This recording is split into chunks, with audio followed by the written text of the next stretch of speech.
Today, the FBI confiscates the cell phone of a Republican congressman. Karine Jean-Pierre denies that the White House knew about the raid on President Trump in advance, and Biden claims inflation is at 0%. Try telling that to my bank account. All right, it all starts right now.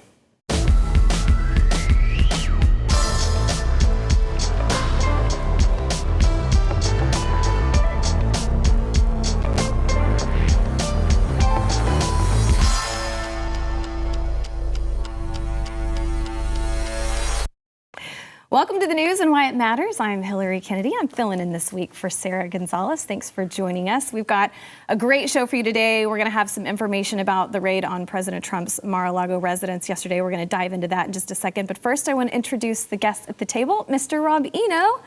Good to see you again, our BlazeTV media critic and just all-around great guy. And then Jason Buttrell, the chief researcher for the Glenn Beck program. Glad to have you here today. New and improved, right? Got rid of it. I like it. And you've gotten some sun. You've been out living your best life, having a good summer. So apparently you get sunburn on the top of your head if you shave your hair off. It's kind of crazy. I'll keep that in mind next time. All right. So we're going to start with, again, what the White House is claiming about the raid on Trump's residence yesterday. So White House Press Secretary Karine Jean-Pierre, she denied that the White House knew about the FBI raid on his home during a press briefing yesterday, claiming Joe Biden wasn't given any information beforehand. So let's take a listen. Was the president or anyone at the White House aware of that search warrant, or has anyone at the White House or the president been briefed in the aftermath of that search warrant being executed? No. The president was not briefed, was not aware of it. No one at the White House was given a heads up. No, that did not happen. Is the White House at all concerned, given the domestic political climate, but also the signal that it sends to the rest of the world, that the Department of Justice carried out this sort of operation on a former president, that it could even create the appearance of politically motivated prosecutors? So first off, and you've heard us say this many times at this podium, you've heard the president say this, the Justice Department conducts investigations independently, and we leave any law enforcement matters to them. It would not be appropriate for us to comment on any ongoing investigations. I can say that President Biden has been unequivocal since the campaign. He believes in the rule of law.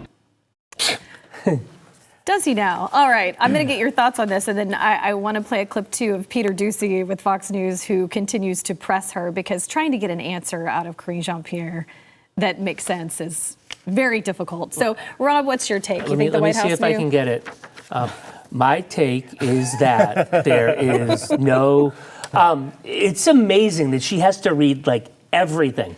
She doesn't give an answer for anything without going to the binder. Like, it's the funniest thing. And that's a later development. In the beginning, she was more off the cuff. She screwed everything up. So now I stick to it. Yeah. This is what I must say. I mean, of course, I mean, I don't know if the White House know. I don't know if Joe Biden know. They knew. I think, yeah, he knew. They knew. I mean, I'm going to say, absolutely, they knew. They know what they're doing. This is political. The entire Department of Justice has become political over the past 20 to 30 years. It was probably political before we said it. There was a guy at Vox, Zach Beauchamp, who today had an article that said, the Republican response to the Mar-a-Lago raid should scare you, because they're saying that the government is not, that the government is corrupt and it's not doing that, and it's saying it's without evidence. I mean, without evidence, you had the Whitmer plot that was, the Whitmer kidnapping plot that we come to find out was an FBI entrapment scheme.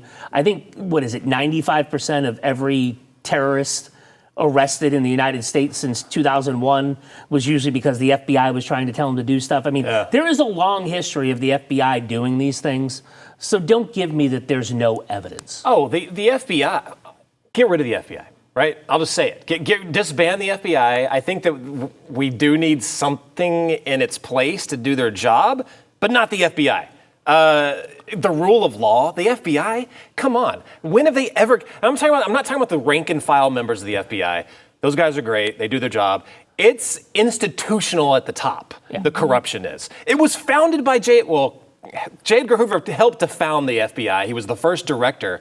And J. Edgar Hoover like known for wiretaps, illegal burglaries, all kinds of other things, surveillance on people like Martin Luther King Jr., like all kinds of crazy stuff. That's what the FBI, that's its founding director, that's what he started. And then all of a sudden he went away and we're supposed to believe, oh, everything went back to normal. No, we saw everything that happened during Obamagate. I could go on forever on this, but of course they knew. Of course they knew. The day that this happened was the anniversary of Richard Nixon's resignation. Wow. Was that purely by chance? No. Oh my gosh, that's such a coincidence. No, this is symbolic. This was symbolic. And they went like through Melania's clothes. It's like they didn't do a targeted search, and then they told the Trump's lawyers that he couldn't be there. When your lawyers, if they're there when you do it, get to be there to see what you're taking. Right. Okay, so new today, Eric Trump gave an interview with, I think it was the Daily Mail, and he said that their lawyer was not allowed, had to stand, I think, 10 feet back from the agent that showed them the warrant, and they didn't even get a copy of the warrant. This is from Eric Trump. Said they were not allowed to have a copy of the warrant, and they had to stay at least 10 feet back. How are you going to read that? How are you going to read that? How do you know what it pertains? How do you know what it does? How is that even legal? If you just flash a warrant and you're 10 feet away, is that like one of those legalese ways? Oh, we did our job. No, that's... And I think stinks. This stinks. Apparently, they also were asked to shut off the security cameras, and the Mar-a-Lago people did not do that. Yeah. So I have a feeling that within the next few days, you're going to see video of this entire thing happening. The newest thing I just saw on this was that apparently there was an FBI informant. Here we go again. That told the FBI, I guess someone in Trump's circle, that told them where documents were, where they could find them, and I guess maybe a description of the types of stuff that they would find. But it seemed like it was kind of, to me, this seems like a giant fishing expedition. Well, no, that's the thing. If you know where if that's true, you know where the documents are. You go in. Here's the warrant. We're here to get these 8 boxes because that's what they told us there. So you go in and you get it. But they spend 9 hours going through the entire thing because they got in. So they went in on a fishing expedition. Exactly. That's a very good point. So if you did have an FBI informant, it was like, okay, the documents are there. That's what you're going to find them. You're not going to be there for 9 hours. Right. You go in there and get the 4 boxes that you've been told about, and then you get out of there. I don't believe this for a second. We still haven't gotten actual comment from the president on this. The DOJ hasn't said anything. Well, and I think that's why Peter Doocy with Fox News, he was really pressing Karine Jean-Pierre and saying, is the White House weaponizing the DOJ? And here's what he asked, and here's what she responded with. Do you consider Donald Trump to be a political rival of President Biden? I'm not going to speak to that from here. Well, you talk about Trump all the time. So do you consider him to be I don't talk about Trump all the time. ultra MAGA? You guys were criticizing his handling of COVID last week. You've mentioned his January 6th response a couple days ago.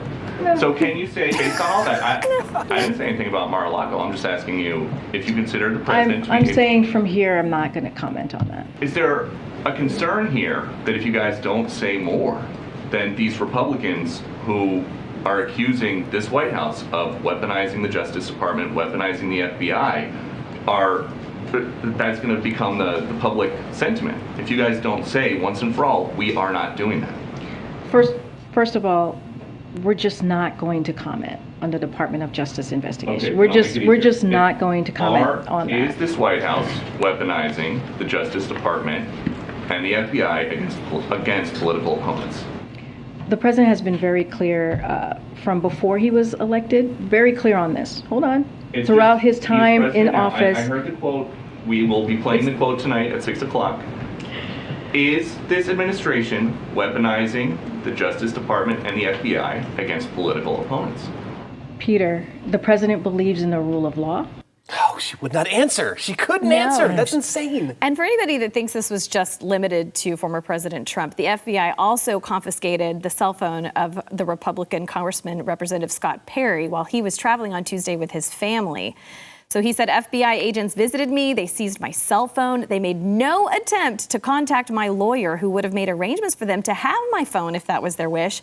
I'm outraged, though not surprised, that the FBI, under the direction of Merrick Garland's DOJ, would seize the phone of a sitting member of Congress. And he said, my phone contains info about my legislative and political activities, my personal and private discussions with my wife, my family, my constituents, my friends. None of this is the government's business.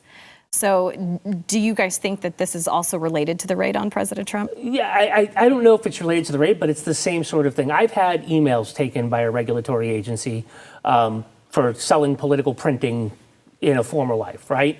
And you have the ability to redact things. You have the ability to give the documents in the way that they want it, and they ask for, here's how you want it. And you have the ability to narrow the search, and that's what the lawyer will do if you're asked to get the documents. To just go in and get the phone, of course it's to intimidate. You remember Henry Cuellar down in the South Texas, who is a vocal Democrat against the president's immigration policies, had an investigation this year brought up against him. So of course that this is what, and you'll remember in the Obama administration that I don't remember if they wiretapped, but they did something, I think it was wiretap members of Congress, and they were looking through the NSA at their dealings with foreign people. You remember they did that. It always is funny that it seems to happen when, the Democrats are in charge, that but the FBI gets weaponized like this. It's insane. Of course they did. And it's time to defund the FBI, it's time to get rid of the FBI, and I don't think you can trust the FBI, and I think that 80% of people today, there's a poll out, I think, that 80% of people said that you can't trust to get prosecuted correctly. Mm-hmm. So, Yeah, my answer to your question is yes, it's directly having to do with the raid on Donald Trump. Like I said before, the raid against Donald Trump was a giant fishing expedition. They want so badly to connect him, where they haven't been able to connect him previously, to January 6th. They want something damning regarding January 6th. They don't have anything, so they use this bullcrap National Archives thing. Like, we want to look and see if there's a library card that Nancy Pelosi gave you, or whatever. Something. They're looking for something, and they want to tie it into January 6th. And this congressman made multiple, calls to the White House or whatever during that time. So now they're going after him because of that. Again, they don't know what he has. I don't think. They haven't mentioned if there was anything that predicated this. No motive to do it. Right. But it's just intimidation. It's intimidating. It's phishing. That's what it is. Well, it's interesting because there is a new survey that says nearly 8 in 10 Americans believe that the U.S. has a 2-tiered justice system. This is kind of what you were talking about, Rob. They asked more than 1,000 likely 2022 general election voters what they thought, and they believe that the U.S. has a 2-tiered justice system, one with a set of laws for political insiders and another for average Americans, and notably large majorities in both parties agreed with this. Mm-hmm. They feel like there's one set of laws for those who work in the political realm and then another set for the rest of us. I'm sure neither of you were surprised by this. Oh, no. I mean, Hunter Biden? Are you kidding me? Right. He's on tape with a hooker doing blow or whatever the heck drug he was doing. Are you kidding me? If that would have happened to me, would I still be sitting at this table talking to you guys? No, I wouldn't. It's absolutely insane. And then the Biden family kind of seems really like a crime family. It's a crony family, a corrupt family, using the opportunities that Joe Biden gives the family. They just enrich themselves. Nobody else would anybody else be able to get by with that? No, of course not. And you look at that and you mentioned, why does this always happen with Democrats? I'm sure there's Republicans that do this too, obviously, because they're politicians. But I mean, John Kerry's son, he was right along with that. It was Devin Archer. All of them, they're all involved in doing something like this. Absolutely. Hillary Clinton, for crying out loud. Yeah. How many scandals? And she slips through the crack every single time. She's just bulletproof. I mean, you didn't have to do a fishing expedition on Hunter Biden because the crackhead brought his laptop to a place to get repaired and never took it back. And gave you everything. There's emails on that laptop that say 10% for the big guy, and everybody knows that the big guy is Joe Biden. It's a long history of this. There's text messages, emails, messaging on that. The FBI Hunter didn't Biden. even really want to look at it in the beginning. They were like, nah, whatever. The only way that it got into a government record is because a congressman was like, here's the hard drive, I'm entering this into the congressional record. Yeah. That's the only way that it got into it. There definitely are 2 levels of justice. One, but it's not one for just politicians. It's one for the connected politicians. It's one for the right politicians. Mm-hmm. It's one for, the people that that toe the line, that don't go out of line. The Mitch McConnells of the world. The ones that play the game. Yeah, the Mitch McConnells of the world that took, like, he waited, I guess, for the polling to come in at like 7 o'clock last night to say, oh, it is bad what they did to Donald Trump. I must say this because the polling tells me to do this. Down. Like he was asked earlier in the day and had no comment. And he hid behind flood victims. You can imagine how many of the people in government, especially Congress, that were so pissed off at Joe Biden for being so blatant and so out in the open with his cronyism and corruption. Because I'm sure there's tons of them, probably 75% of them that are all involved in some way doing similar things. Sure. They're like, dude, you're not supposed to do this out in the open. Right. But You're screwing us here. They do it out in the open, though, because if you look at the incestuous relationship between lobbyists and congressmen and their sons and their daughters and all of those things, there's a whole web of people paying the families of, but they do it legally because they go work for a, they go work for some sort of lobbying firm, and then it's a legal thing because it's all out in the open.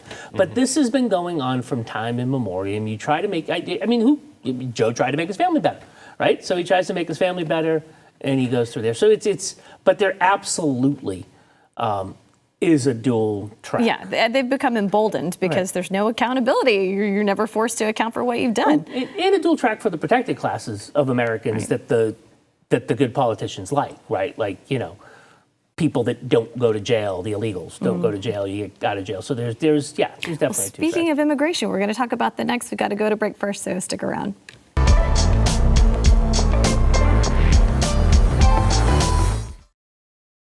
The Department of Homeland Security, they have been busy because they are moving to end the Trump-era Remain in Mexico policy, marking the end to a years-long battle coming amid this massive migrant crisis that we've had at the southern border. So this controversial program, it saw migrants return to Mexico for the duration of their immigration hearings rather than released back into the U.S. It resulted in tent courts being set up along the southern border, and nearly 70,000 migrants were returned under the program. But in June, the Supreme Court ruled that the administration did have the authority to end the program, sending it back to the district court, which has now lifted the injunction. So there have been more than 200,000 migrant encounters along the southern border each month for the last 4 months, with an approximate 500,000 gotaways since the fiscal year began in October. So the Biden administration, they've been seeking to do away with this for a long time, so they've gotten their wish. What are your thoughts on this, Jason? If you want more chaos, this is exactly what you should do. And they did it, which is perfectly in line for this administration and Democrat Party as a whole. There was tens of thousands of migrants on the other side of the border that were just waiting for this to get lifted. Because, like you described, they didn't want to, come over, then go back and then have to wait for the process, because the process is not what they're really concerned about. What they were concerned about was getting across, getting their little notice to appear, and then just disappearing into the ether. Mm-hmm. That's what they wanted to do. And that's exactly what's going to happen right now. And we already saw, the floodgates have begun to open. People are starting to come across. I can't imagine what the morale of the Border Patrol must be right now. It was bad before. There was reporting that they were getting, Border Patrol were coming forward and saying, look, what are we going to do here? We get vilified for doing our job, and then they make it harder for us to do our job. I can't imagine. They must be quitting in record numbers. They need help, but instead we're getting 87,000 new IRS workers. Oh, yeah, so. Right. Great. It's insane. I'm very sad that there are going to be, children in cubicle metal apparatus, cages, again, that the Biden administration, but they won't call them cages. They'll call them, transitional housing units for migrants or something like that. That's going to start happening. You mean the ones Obama built? Yeah. Well, I'm trying to be politically correct. They're not cages when Obama builds them. They're transitory migrant housing. That's right. They became cages when Trump got elected. Exactly. Right. Cubicle metal apparatuses. It's just insane. It was like the first policy that has actually worked to stem the tide of undocumented migrants coming over the border. Do we need to open up? And it's interesting, right? Because you're seeing what's happening in the Democrats and Republicans have always said, well, you want to bring all these people in because you want people to vote for you in the near term, and then they'll keep winning elections. That's kind of backfiring on the Democrats, because if you look at the Hispanic vote this year, because of all the woke crap the Democrats are doing, it's actually trending for Republicans. I'm not going to say that our laws shouldn't be enforced, but they may not get what they wish for with this coming over, based on how demographics are going. Well, for all their talk about yes, we should welcome everyone and we need to take care of the migrants, the New York City Mayor, Eric Adams, he's not too happy about it since Governor Abbott has been sending some of our new migrants into their cities. Let's take a listen to what he has to say. This is horrific when you think about what the governor is doing, the governor of Texas, after a month of traveling across the border, placing on the bus with no direction to come here to New York. And New York is a city that has always represented the democratic values and the values of our city, of showing our compassion. And that's what we're doing today. When you think about this country, a country that has always been open to those who were fleeing persecution and other intolerable conditions, we've always welcomed that. And this governor is not doing that in Texas, but we are going to set the right message, the right tone of being here for these families. So it begs the question, are these sanctuary cities just virtue signals, or because it just seems like none of them actually want those migrants in their cities. They talk a big game, but then when people arrive, they don't want them there. I mean, Mayor Adams, what happened to the huddled masses yearning to be free? It's right on the big statue in the harbor entering your town. Governor Abbott is just sending it to a compassionate person. They don't have the infrastructure along the border in the valley to take care of this many people, or on the Arizona border. So in Texas, they don't have the infrastructure. So we're sending them in buses to places that do have the infrastructure, that have always welcomed immigrants. What's wrong with that? Where's your compassion, Mayor Adams? Why are you upset that they're coming to your city? Is it because everybody with money is fleeing your city and you're not going to have the tax revenue to run your city? Is that why? I mean, I don't know. He's a baseball's throw away from the island where they would bring immigrants across right there in New York. And the system in place then was it wasn't, let's just let everybody in. It was very selective, right? So it wasn't like what we have now, or what they are advocating, just allowing people to come across, and it doesn't matter their legal status, it doesn't matter about anything, just let them in. So it already shows the hypocrisy there. They don't even know what they're talking about, even when the history is literally right there in their own city. It's so stupid. We looked at the budgets from the border towns, some of these small border towns in Texas, versus some of the budgets in some of these sanctuary cities like New York or DC. And they have these multi-billion-dollar budgets with huge budgets that are directed towards homeless and a bunch of other things, to where they could actually deal with it with an influx of immigrants in a fiscally responsible way. Like they actually have the funds to do it. Right. These border towns don't, and they're getting, I don't know how many times more than what these small. This is a small number, like a few thousand that have gone there. They're getting a few thousand every few hours or something like that. Yes. It's not even comparable. So to quote John McClane, welcome to the party, pal. Welcome to what we're dealing with. It has nothing to do with racism or being uncompassionate. It's about overloading the system. Yes. And you're not even dealing with the numbers that these border towns, Arizona and Texas, are dealing with. It's insane. Well, his response to Governor Abbott is, we have a clip of him telling him, we'll just send some New Yorkers to you. So let's watch. I already called all of my friends in Texas and told them how to cast their vote. And I am deeply contemplating taking a busload of New Yorkers to go to Texas and do some good old-fashioned door knocking. Because we have to, for the good of America, we have to get him out of office. You go first. From an official podium, they're getting Donald Trump for maybe keeping a few documents. They're going through his whole house. This is the dichotomy, right?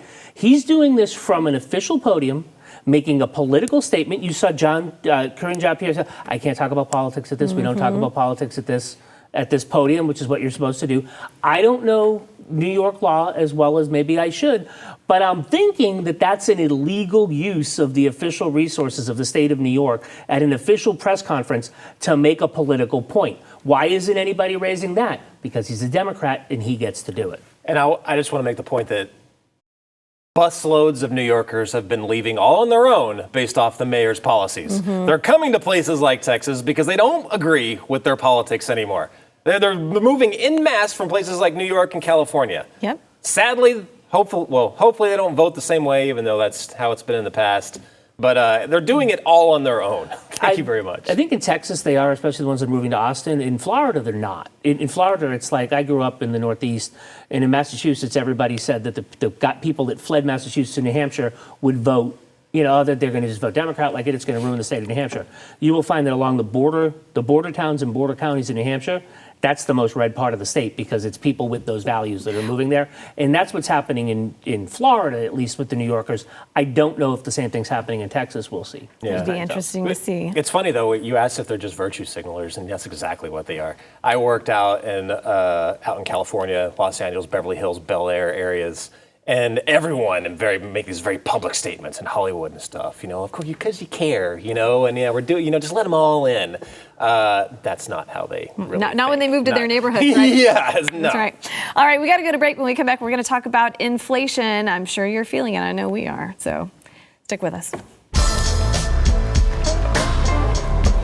Every time I go to the pump, I'm like, oh, it's gone down.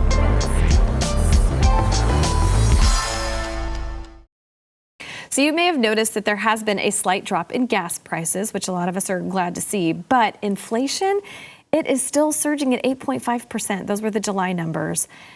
That is hovering at a 4-decade high, despite that drop in gasoline prices. So that just adds a lot of pressure to all of us.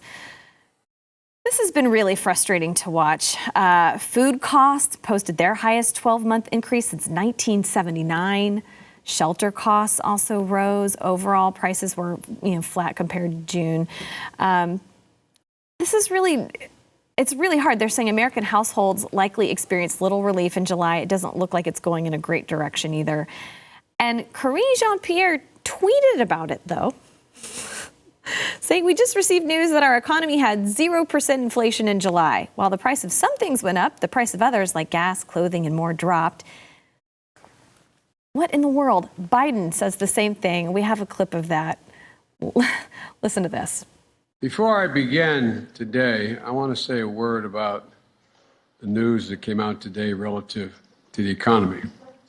Actually, I just want to say a number: 0. Today, we received news that our economy had 0% inflation in the month of July. What's interesting about this, too, 2 top federal officials said this week, expect more larger than normal rate hikes until inflation shows signs of steady decline, yet Biden and Karine Jean-Pierre say 0%. Rob, what do you have to say about that? I mean, let's give Biden the benefit of the doubt. He just, stopped at the decimal point because it was 0.3% month-over-month inflation, 8.5% year-over-year, 5.9% when you take food and energy out for the core inflation index, but the media is running with it too, right? The Boston Globe today had a headline on their website that said, "Inflation takes a vacation." Nice, it rhymed. And they're all doing this. The market, I was talking with Jason earlier today, yes, I get that it was 9.2% last time and it's 8.5% this time, and core inflation went down a little bit. They were expecting it to be 6.1. It was at 5.9. That's a preliminary number. We may have a revised number that has 6.4. Who knows, right? But we're in the middle of stagflation. This is the presidency of Jimmy Carter. We have rising prices, a weakening economy. You know why clothing price went down? Because Walmart and Belk and Jordan Marsh and all of these places bought a bunch of clothes because when people had money, people were spending money on clothes. They were doing crazy stuff with their shopping. They were doing all kinds of stuff. They ordered too much because of the supply chain. They didn't know when the clothes was going to get here. So they over-ordered. They're here. Now they've got to start sending it to discounters like TJ Maxx and places like that to get to it. So clothing has come down because of the supply chain crisis and them over-ordering. Clothing hasn't come down because the cost of the raw materials has come down. It's been amazing to me to see how the Biden administration has really kind of shifted to this this mentality of just making you think that you should be happy and try to cope with the situation. So like in shortages, they were making some very ridiculous statements about things to how to cope with some of the shortages and some like food and stuff like that. My friend Carol Roth made a tweet several months ago where she was like, inflation's not going to continue to rise. It's eventually going to get to a point where, it kind of peaks out. And then the moment when it drops a percentage or two, and it's going to stay that way, they're going to announce to everyone how awesome it is that it's now not 9%, it's now 6% or 7% or whatever. You're still paying astronomical prices. You're still getting gouged. You still can't afford groceries that you used to be able to afford, rent money, everything else. You still can't afford those things, but they're gonna be like, hey, see what we did? Now it came down, which it was bound to do anyway, but because they're operating the government the way they're doing it, because they're spending so much, because they're printing so much, we're still going to stay at that elevated state.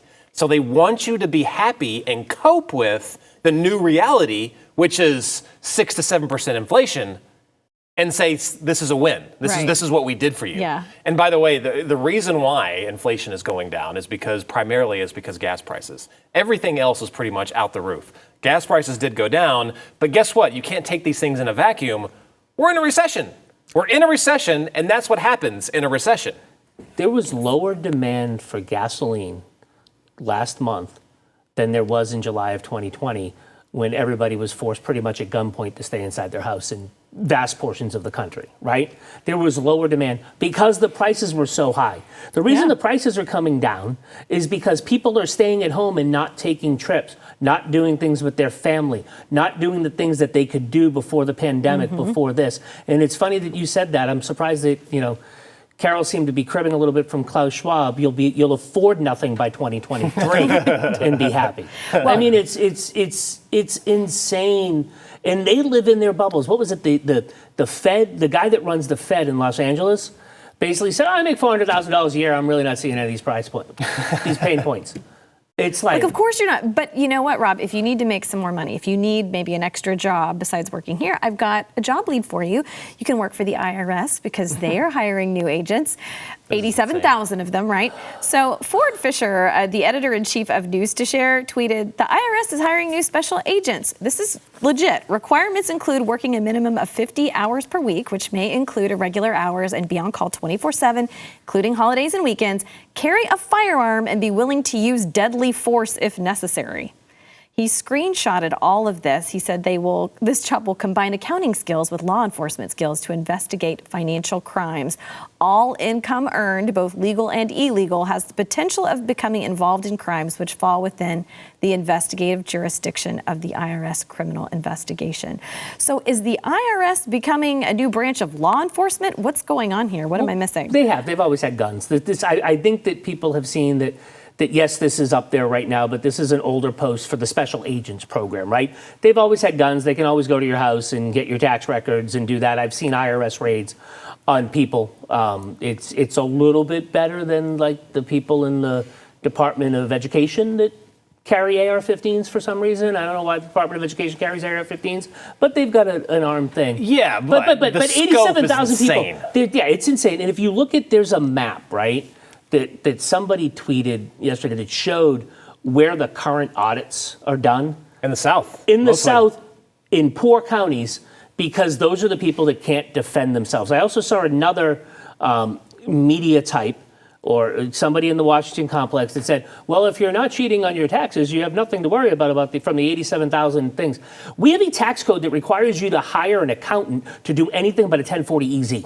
If you do anything, if you have an IRA, if you bought or sold a little bit of stock, everything you do, if you don't hire a professional, and even if you do hire a professional, they don't know all the laws. Right. It is so complex. Let's go to a postcard. You want to make the IRS streamlined? Go to a postcard. How much money did you make? Send me 10%. Boom, done. Maybe it's 12.5. So do you think they're going to weaponize this against conservatives? Even again? More so here on out? Yeah. You mean again? Yeah. Obama, when Biden was vice president, they weaponized the IRS and went after the Tea Party and conservatives. They've already done this. I'm not a fan of government in general and definitely not a fan of the IRS. So I would have always looked at the fact that they basically have SWAT teams as worrying, but the scope now makes it even more concerning. So they already have about 80,000, as it is now, they have about 80,000 agents. They want to more than double what they have now. Right. So for context, 80,000 people, that's the capacity of Cowboy Stadium, AT&T Stadium. So imagine being in the middle of Cowboy Stadium and looking at every single seat is full. They want to add more than what can fit in Cowboy Stadium. And then if you also look at, and I was just kind of expanding on the scope, they have, right now, I think it's over 2,500 actual law enforcement officers that can carry weapons. They have over 4,000 weapons, so more than they actually need right now. So they're doubling what, the actual gun carrying agents they'll have out there. And that includes automatic weapons. So automatic weapons, that's when I say SWAT teams. That's pretty much what they're building here is SWAT teams. It is. That's nuts. Oh, and 5 million rounds of ammunition. That is terrifying. Yeah, I mean, and they're not going after the millionaires and billionaires like Bernie Sanders would say. They're not going after when they said they're going after people they're not going after people that make under 400,000. That's a total lie. We looked at everything. The Senate budget, whatever committee actually broke this down, and only one tax bracket is not getting their taxes raised. Only one. People that earn less than 10,000, your taxes are going up. The next tax bracket stayed the same. Every other single one, all their tax brackets are going up. They're coming after you and me. All right, we have to go to break, but we've got a really good one, so stick around. And the majority of audits, people that make less than 75,000. They don't touch the millionaires. They can't defend themselves. Yeah, because they get scared and they won't hire someone. A former Nickelodeon star, she is blowing the lid off of what it was like working there. Her name is Jeanette Mccurdy. She was on the TV shows iCarly and Sam and Cat. She has a new memoir out called I'm Glad My Mom Died, which is a really eye-catching title. Anyway, she is claiming that Nickelodeon offered to give her $300,000 when she left, saying the only thing they didn't want her to do was talk publicly about her experience at Nickelodeon. Specifically, her experiences related to someone she's calling the creator. She's not naming by name. She said she turned down the $300,000 and said, this isn't free money. This feels like, to me, it feels like hush money, is what she has said. She said that she experienced a lot of abuse, that the person she's saying is the creator tried to encourage her to drink alcohol underage, maybe was doing some slightly inappropriate touching, that sort of thing, giving unsolicited back rubs, making other children there feel uncomfortable. Several of the big stars that this creator supposedly worked with, Amanda Bynes, Jamie Lynn Spears, two actresses who also have notably had a lot of issues over the past decade or so, just like this Jeanette Mccurdy. How prevalent do you think this, because you worked a lot out in LA, Jason, so I mean, how prevalent do you think this abuse is, especially with children? So I never witnessed that, but I mean, just from the stories that are starting to come out now, what's starting to come to the top, whether it's Disney, how they're, sneaking in a bunch of basically propaganda. These industries are toxic. I mean, all of Hollywood knew about Weinstein. All of them. They all knew about it. They all would stand up and clap for him. That was the biggest open secret in all of Hollywood, but everyone shut up and allowed it to happen. They know stuff like this happens, and these are. And what sucks about organizations like Disney and Nickelodeon, are what makes this even more painful. Is that parents trusted these networks. Right. Right. You trust these networks. I mean, I guess that's kind of a lesson. Is we really need to be a lot more. We need to scrutinize and be a lot more careful with some of the things that our children watch. But we trusted them. And that's what makes this so much harder, to deal with. Like Disney, serious? Like, it's going to be hard, but we're going to have to start punishing them. With I hate boycotts, but it's time to do it. We've got to start boycotting these. I mean, if the creator is the same person that we think the creator is, we won't say his name on the show. If we think it's the same person, this person also overly sexualized these kids. I mean, you watched a Nickelodeon show from the 90s and 2000s, and the 12-year-old girl looked like she was 18 or 20, right? I mean, they overly up-sexualize them. And it's something that's been going on in Hollywood for a long time. In The Godfather, they took the scene out. You see it in the extended version, but it's in the book. Wolowitz, you see that young girl that's in the scene when Tom Hagen comes in to talk to Wolowitz for the first time. That's the Hollywood actor that they're trying to make an offer that he can't refuse. There's that young girl. In the book, in filmed in the thing, she was just coming from being abused by him. Like, it goes way back. I mean, this is, you would think that Hollywood has changed, that it has. It seemingly hasn't. But yeah, you mentioned Jamie Lynn Spears and Amanda Bynes. I mean, Amanda Bynes was a funny, like, humorous person. Very and she's talented. gone completely off the deep end. I mean, and look at Demi Lovato was also either on Disney or on the other one, and she's had like just horrific problems with eating disorders, with, you know, just not knowing who she is. And it's that industry, if you look at them, if you don't have a strong parent, I think the only one that probably came out of it well was Melissa Joan Hart from the whole Nickelodeon thing, right? Because she was 22 when she was playing a 12-year-old, that's why. Well, it's interesting, we only have about 2 minutes, but CNN has redefined groomer, which is a term I think we would all use for what we were just discussing, as an anti-LGBTQ slur. So a reporter for CNN wrote an article last week covering the protests of a drag queen story hour in England and said that far-right extremists were importing U.S. hate and redefining the word groomer to be an anti-LGBTQ slur. So now Twitter and all of these other social media platforms are saying you can't use the word groomer. They're banning people for using it. So CNN doesn't really seem to care that there are multiple meanings of the word groomer, but now they're making it all about an LGBTQ issue rather than about someone who could possibly be grooming children or forcing them into some sort of ideologies. Grooming is grooming, right? I mean, last week we saw a picture of a young child petting a BDSM puppy in the middle of outside, right? We saw that. That's grooming. It would be grooming if it was two females sitting in the BDSM puppy thing and you took a kid to pet it, right? It's grooming. Grooming is grooming is grooming. They're grooming children for their ideology and to be preyed upon. Grooming is grooming. It's not a slur. All right, we have to go to break. I would love to get your take, but we got to go to break. We've got one more segment. We come back to your. That was going to be an amazing point.